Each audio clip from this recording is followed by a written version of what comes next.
Good evening, class. My name is Jeff Penanoy. First of all, thank you for giving me the opportunity to do this VI video. I apologize I'm not in class today. But my presentation is going to be talking about the CSR models and the drawbacks and benefits of corporate social responsibility.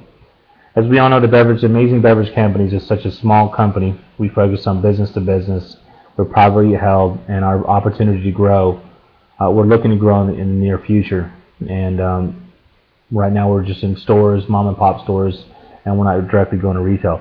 So with that said, I've chosen three types of models that I will describe briefly to you guys, and I'll just describe the general description, the theoretical assumptions of the nature of the corporate social responsibility, the scope of the responsibilities, the total CSR, the order of the importance of it, and the role of the philanthropy, and the CSR and CFP relationship, which is pretty important to me as well. And most importantly, why do we need a CSR in place in an organization?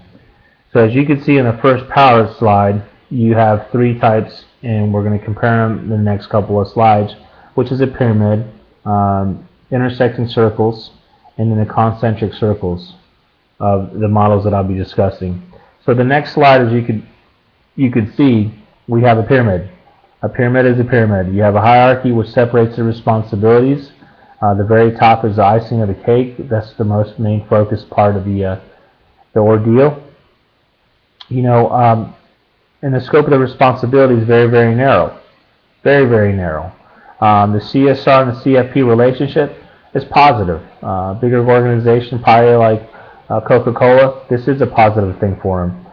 Justification for a CSR in this organization is ethics. Ethics pays. Let's get this together and let's get this going.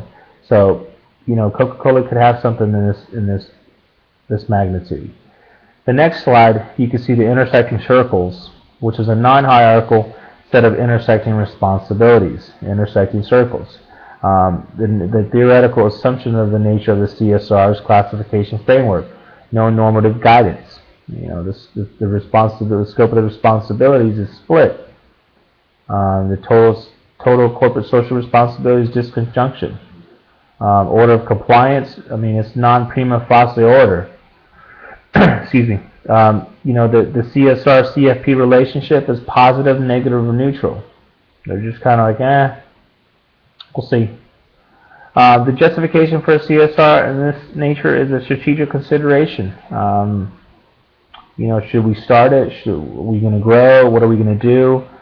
This is something to consider down the near future, and as well as to publicly tell your stakeholders what's going on. Concentric circles, the next slide will be, you know, the general description of that is just integration of responsibilities, all sharing central core. As you can see, economics is in the right dead heart of it, so that's going to be the central core. The theoretical assumptions of the nature of the CSR, incurred obligation to work for social betterment. The scope of responsibility is wide. The total CSR is integration. And the order of importance is the inclusion system. Economic circle at the core. Pretty simple, right? Role of philanthropy, of course, is an integral part of the CSR. Integral part of the CSR. Excuse me. And the CSR and CFP relationship is nonlinear. Justification for a CSR, normative obligation. So it's really kind of maybe not. So with that said, to me personally, the intersecting circles with the American Beverage Company is probably the best fit if we do decide to go public. We definitely want to show the companies that, you know, we want to be part of a corporate social responsibility in the near future. With that said, the benefits. The next slide will be the benefits and the drawbacks of a CSR. The benefits, of course, is focused on a CSR and customer relationship. Very, very, very important. Without that, you know, business will not grow. Motivated employees, man, they come in, they know that they're part of a good organization. We're giving back, you know, on a good way or a bad way or a strategic way, whatever it is that, you know, we're giving back, and the employees are definitely happy. Okay, the drawbacks, expenses. Can the beverage company be the size that we are? Are we able to incur these expenses. And with that said, your shareholders will tell you their expectations. I mean, they want to maximize the profits. They're like, hey, I want to make sure that I get the most return on my on my stock. So you going out spending a couple millions of dollars on a CSR is probably not the best thing. And that's one of your drawbacks, and of course the benefits of a CSR. In closure, one of the things that I've read, that the adoption of a CSR requires companies to put less weight, sovereignty of the shareholders, and much more on the responsibility of corporate managers to serve as the needs of society. So it's a good thing. I really, really believe in a CSR.